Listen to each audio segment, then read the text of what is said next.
શુભેચ્છા ખાસ તો સિવિલના કોર્સમેનને લઈને આપણા સોશિયલ મીડિયામાં જાગૃતિનો મેસેજ ફેલાવ્યો હતો. શું વિગત? આજે અમે સિવિલ હોસ્પિટલે છાસનું વિતરણ રાખ્યું હતું. એટલે છાસ અમે વિતરણ કરતાં કરતાં અમારું ધ્યાન ગયું કે 3 એમ્બ્યુલન્સ આલીકોર પડી છે ને એક આલીકોર 4 એમ્બ્યુલન્સ પડી છે. અને એક આઈસીયુ દેખાય છે ને બીજી 2 સમજાતી નથી કઈ છે. એમાં ટાયરમાં પંચર છે. ગાડી તમને નવી લાગે છે, ગુજરાત સરકાર લખેલું છે, એમ્બ્યુલન્સ લખેલું છે, બધું લખેલું છે. તો આ કોના બાપની દિવાળી? આ કોને સારું લાગે? તમારા ક્યાં નેતાઓને સારું લાગે? તો લોકોને જે કામની વસ્તુ છે એમ્બ્યુલન્સ છે, એ માણસને એમ્બ્યુલન્સ વગર તો જીવી નથી. ક્યાંય લઈ જાઓ તો એમ્બ્યુલન્સને આપણે કમ્પલસરી જરૂર પડે છે.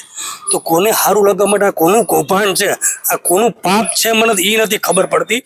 કે અહીંયા એમ્બ્યુલન્સ બંધ છે એમ દેખાય છે સારી કન્ડિશનમાં, પણ આ રીતે પાર્કિંગ કરીને મૂકી દે.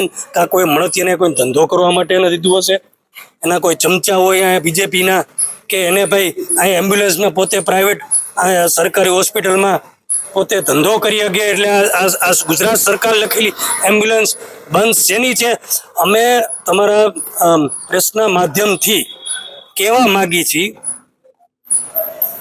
ટૂંકા ગાળામાં તમે આ કરજો. બાકી અમે અમારા હિન્દુબેન રસિકલાલ નણકટ ના ખર્ચે આમાં જે કાંઈ ફોલ્ટ હશે એમાં હવાઈ ભરી દેશું અમે અમારા ખર્ચે.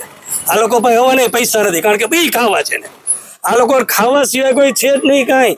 અમે અમારા ખર્ચે જો આમાં ઓઇલ બદલાવો છે ઓઇલ બદલાવી દેશું. તમારે જે જરૂરિયાત હશે એ ગાડી અમે રિપેર કરીને આપશું, એવું હું તમારા માધ્યમથી કહેવા માંગુ છું. ગોપાલભાઈ, જાગૃત નાગરિક તરીકે તમને આ મુદ્દો ધ્યાનમાં આવ્યો, સિવિલ સુપ્રિન્ટેન્ડન્ટનો આ રેગ્યુલરનો રસ્તો છે, એને ધ્યાનમાં ન આવવાનું કારણ શું? આ બધા છે ને ભાજપના ચમચા છે.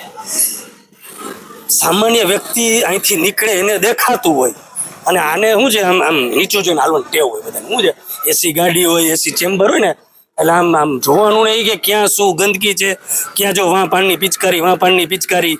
તમે જોવો ગંદકીનું ઘર થઈ ગયું છે. પહેલાં સિવિલ હોસ્પિટલ છે ને ગરીબોનું એક મંદિર જ છે. આપણે જેમ ભગવાનને અહીંયા આશીર્વાદ લેવા જાય એની પાસે માગતા હોય, એ રીતે જેટલા ગરીબ ઘર છે એનું એક જાતનું મંદિર જ છે. કે અહીંયા એ લોકો પોતાની દુઃખ પીડા લઈને આવે છે અને કહે છે કે અમને સ્વચ્છ કરો, અને અહીંયા શું છે એ બધા જોઈ રહ્યા છે.